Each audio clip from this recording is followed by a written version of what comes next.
So with prolonged social isolation, there are negative impacts to our mind and our body.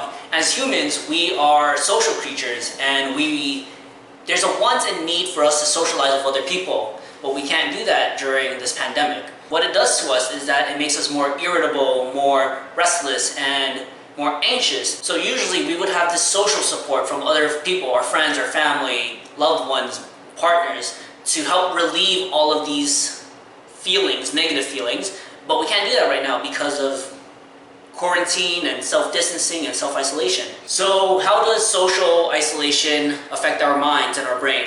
Well, it makes us perceive threats more often. It gives us depression-like symptoms. It affects our decision-making, and there's a lack of motivation to accomplish our goals. Social isolation affects our body by making us fat. That's it. And loneliness and stress combined weakens our immune system, which is really important to help us fight off these COVID-19 virus and germs. You might be wondering what you can do to help reduce these negative effects. And I made a video talking about 5 or 6 things that you can do. And I guess this video is a part 2 to it, because here are some things you can do to help fight the negative effects of self-quarantine and social isolation. Number 1, and this is a big one, exercise every day. I'm pretty sure this was in the other video as well, but exercising will help you keep your muscle mass, help you boost your immune system, and just make you feel a lot better during social isolation. Number 2, make meaningful connections. And what I mean by this is you should be checking up on your friends, family, loved ones by text, phone call, video message, DMs, Snapchat, whatever you can to get in contact with them. This will definitely help act as a social support and help relieve all the negative impacts and consequences of social isolation. Number 3, be mindful. And you can do this through meditation, reading a book, showering, whatever you do to help keep you calm and relaxed. There's a lot of great apps now that help with meditation. If you don't know how to meditate, there's like Headspace, Calm, other apps. You can probably just search it up in the App Store, just write meditation, and it'll pop up. Number 4, learn and master a new skill. And this really helps you spend your time wisely. You remember whenever someone asks you, why don't you do that? And you say, because you don't have the time? Well, now you do. Now you have the time to learn how to cook that new recipe, bake that cake, learn how to make bubble tea, shameless plug, make videos. Just whatever it does to help you occupy your time and help you get through the day, you know?